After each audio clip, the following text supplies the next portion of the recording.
இப்ரேயர்ல வேதாம்சம் 11ஆம் அதிகாரம் 8ஆம் வசனம். எபிரேயர் 11:8.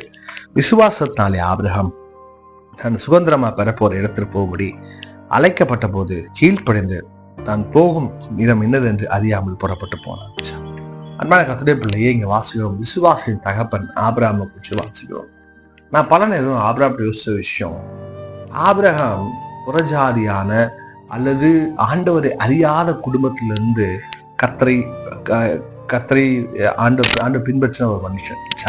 நல்லா கவனிச்சு பாருங்க. இவனுக்கு பாத்தீங்கன்னா ஆண்டவனை பார்த்து சொல்றாரு, உன் தேசத்தை இனத்தையும் வீட்டை விட்டு எல்லாத்தையும் விட்டுட்டு நான் உனக்கு காண்பிக்க தேசத்துக்கு போ. பாத்தீங்கன்னா ஆபிரகாமுக்கு போற தேசம் எப்படி இருக்குன்னு தெரியாது, என்ன இருக்குன்னு தெரியாது. இந்த நாட்கள்ல பாத்தீங்கன்னு சொன்னா நமக்கு ஒரு இடத்தை அறிந்து கொள்வதற்கு கூகுள் இருக்குது. கூகுளில் சர்ச் பண்ணோம் அப்படின்னா அந்த இடம் எப்படி இருக்கோ, என்ன இருக்கோ, அங்கே என்னென்ன வசதிகள் இருக்குன்னு சொல்லி நம்ம ஃபிங்கர் டிப்ல எல்லாத்தையும் நம்ம தெரிஞ்சுக்க முடியும். ஆனால் அந்த நாட்களில் பார்த்தீங்கன்னா எதுவுமே கிடையாது. ஆண்டவர் சொல்றாரு, நான் காண்பிக்க தேசத்துக்கு போ. பைபிள்ல வாசிக்கிறோம், அவன் கீழ்ப்படிந்து விசுவாசத்தினாலே புறப்பட்டு போனான். அன்பான கர்த்தருடைய பிள்ளைய நிகழ்ச்சியை பார்க்கணும். வாழ்க்கையில ஆண்டவர் சொல்லுகிற எல்லா விஷயத்துக்கும் கீழ்ப்படிய நீங்க தயாரானா, நான் சொல்றேன், ஆபிரகாமின் ஆசீர்வாதத்தால கர்த்தனை நிரப்புவார். சரி, நல்லா கவனிச்சு பாருங்க. பைபிள் எத்தனையோ பேர் கீழ்ப்படிஞ்சிருக்கிறாங்க. ஆனா வசனம் சொல்லுகிறது, ஆபிரகாம போல வேற யாரும் கீழ்ப்படியல. ஏன் அப்படின்னா, தான் சொந்த பிள்ளையை பலியிட ஒப்பு கொடுக்க ஆண்டவர்கிட்ட துணிஞ்சான். வசனத்துல வாசிக்கிறோம்.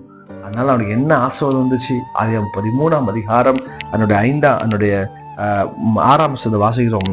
அவள் ஒருமித்து குடியிருக்க அந்த பூமி அவள் தாங்கக்கூடாது இருந்தது. அவளுடைய ஆஸ்தி மிகுதியா இருந்தபடியால் அவள் ஒருமித்து வாசம் பண்ண ஏதுவா இருந்துச்சு. நல்லா கவனிங்க.